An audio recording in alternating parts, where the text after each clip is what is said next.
Hello everyone, this is Abhishek, your English trainer and founder of Spontaneous English Academy. आज के इस video में हम बात करने जा रहे हैं टेंसेस की। बहुत से स्टूडेंट्स, बहुत से लोग जो इंग्लिश बोलना चाहते हैं, जिन्होंने एक सपना पाला हुआ है कि हमने इंग्लिश अच्छे से बोलनी है, अच्छा इम्प्रेशन लोगों को देना है, लेकिन वो कंफ्यूज हो जाते हैं, उनके माइंड में वर्ड्स नहीं आते, सेंटेंसेस नहीं आते। तो उसका एक रीज़न क्या हो सकता है? क्या कभी सोचा है आपने?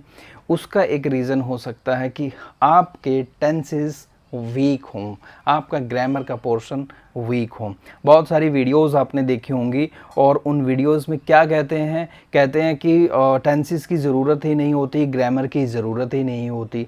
अरे भाई, अगर आपने कोई बात कहनी है, किसी को समझानी है, तो एटलीस्ट कुछ तो चाहिए ना, कुछ तो चाहिए, कुछ टेंसेस की तो ज़रूरत होगी वहाँ पर बात कहने के लिए। या यूं ही आप इंग्लिश बोलना शुरू कर देंगे? Not possible. मैं बिल्कुल एग्री नहीं करता।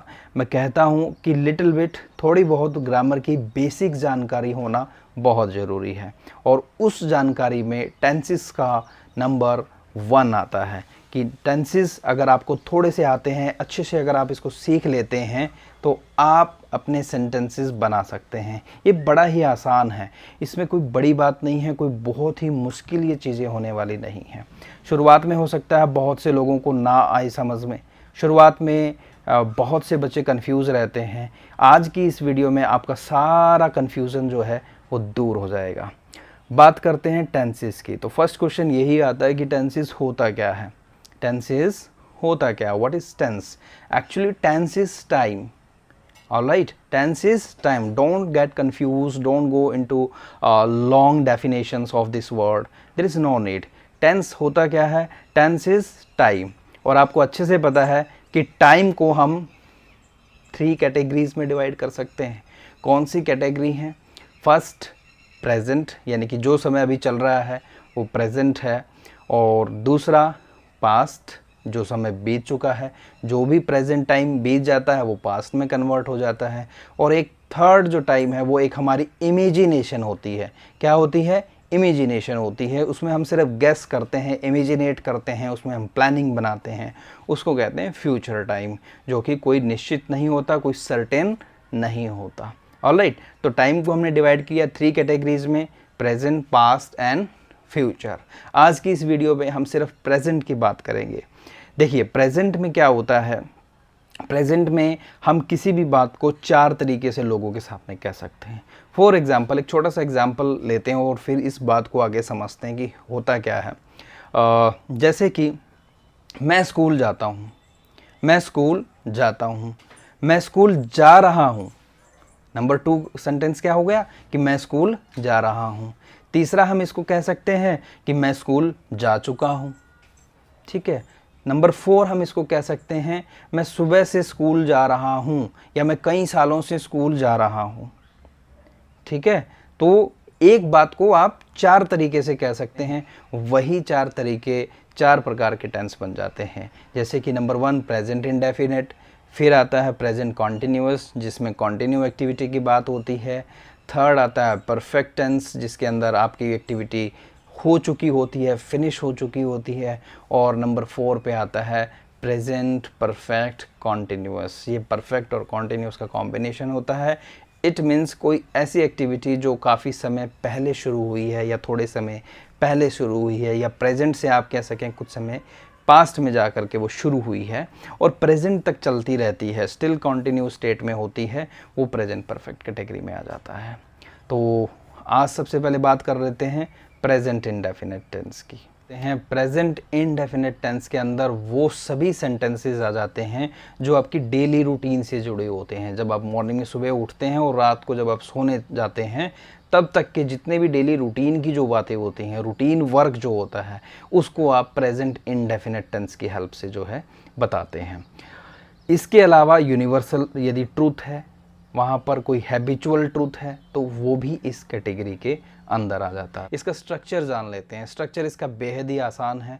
सिर्फ सब्जेक्ट और फर्स्ट फॉर्म ऑफ वर्ब का यूज़ करना है। ध्यान रखो, सिर्फ सब्जेक्ट और first form of the verb का आपने यूज़ करना है, और कुछ भी इसके अंदर नहीं होता है। मैं हंसता हूँ, आई लाफ, कुछ भी I am laugh, I is laugh, कोई कुछ भी चीज़ें लगाने की ज़रूरत नहीं है।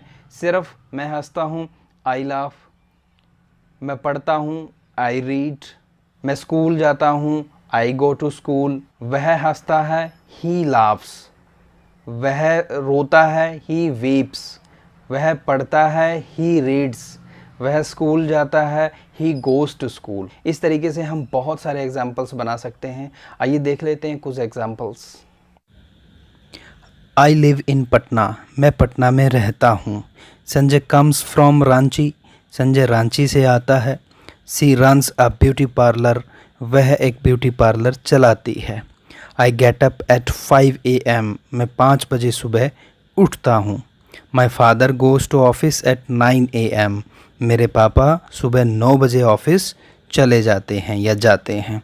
इन सभी सेंटेंसेस में आप देखेंगे कि सिर्फ़ और सिर्फ first form of the verb का यूज़ किया गया है। जहाँ पे भी कोई नेम है, थर्ड पर्सन और सिंगुलर यानी कि शी और माई फादर का जैसे यूज़ किया गया है, तो वहाँ पर first form of the verb के साथ एस या ई एस का यूज़ किया गया है।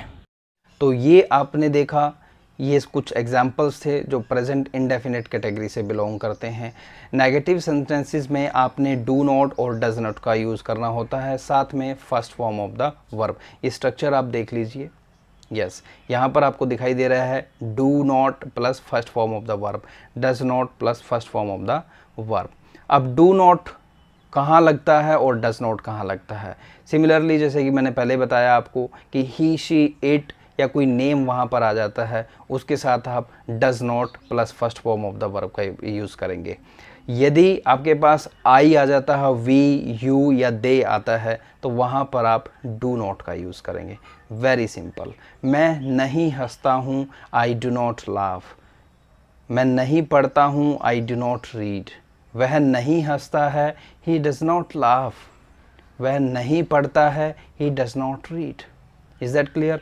और इसी तरीके से हम इंटेरोगेटिव सेंटेंसेस भी इसी टेंस की हेल्प से बना सकते हैं। फ़र्क उसमें सिर्फ इतना होगा कि सब्जेक्ट से पहले डू और डज को उठा करके अपने सब्जेक्ट्स के पहले रख देना है और उसके बाद आप first form of the verb का यूज़ करते हैं। फॉर एग्जाम्पल, क्या वह पढ़ता है? Does he read? एक और अच्छा सा एग्जाम्पल लेते हैं। क्या पक्षी उड़ते हैं? क्या पक्षी उड़ते हैं? Do birds fly? Do birds fly? That's it.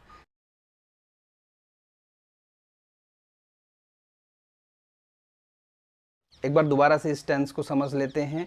Present indefinite tense में first form of the verb का यूज़ किया जाता है सब्जेक्ट के साथ। यदि वहाँ पर आपको ही, शी, इट या कोई नेम दिखाई देता है तो first form of the verb के साथ एस और ई एस लगा लेते हैं। उसी प्रकार से नेगेटिव में डू नॉट और डज नॉट का यूज़ किया जाता है, इनके साथ भी first form of the verb का यूज़ किया जाता है। सिमिलरली जो इंटेरोगेटिव सेंटेंसेस होते हैं वहाँ पर भी आप डू डज को सबसे पहले लगा लेते हैं, उसके बाद फिर सब्जेक्ट आ जाता है और सब्जेक्ट के बाद first form of the verb आ करके लास्ट में साइन ऑफ इंटेरोगेशन आ जाता है। तो ये था इन प्रेजेंट इनडेफिनेट टेंस। इसके अलावा इस टेंस के अंदर कुछ भी नहीं है। प्रैक्टिस आप ज़्यादा से ज़्यादा कीजिए। जितनी आप प्रैक्टिस करेंगे उतना आपको इसकी समझ बढ़ती चली जाएगी, इस टेंस के ऊपर आपकी पकड़ बढ़ती चली जाएगी। फिर भी यदि आपको कोई कमी लगती है तो आप कमेंट सेक्शन में हमें बता सकते हैं। आप हमारी एकेडमी में एक नंबर, व्हाट्सएप नंबर वहाँ पर दिया गया होगा, आप वहाँ पर कांटेक्ट कर सकते हैं, आप वहाँ पे पूछ सकते हैं। हमने ऐसे स्टूडेंट्स जो बेसिक ग्रामर में वीक हैं, ऐसी महिलाएं जो सीखना चाहती हैं, इंग्लिश बोलना चाहती हैं लेकिन हेजिटेट करती हैं, घर से बाहर नहीं जाती हैं, तो उनके लिए कुछ ऑनलाइन कोर्सेज डिज़ाइन किए हैं। तो आज की वीडियो में सिर्फ इतना ही। अगर आपको ये अच्छी लगी वीडियो तो इसको लाइक करें, शेयर करें, सब्सक्राइब करें, सभी फ्रेंड्स तक भेजें इसको। Thank you very much.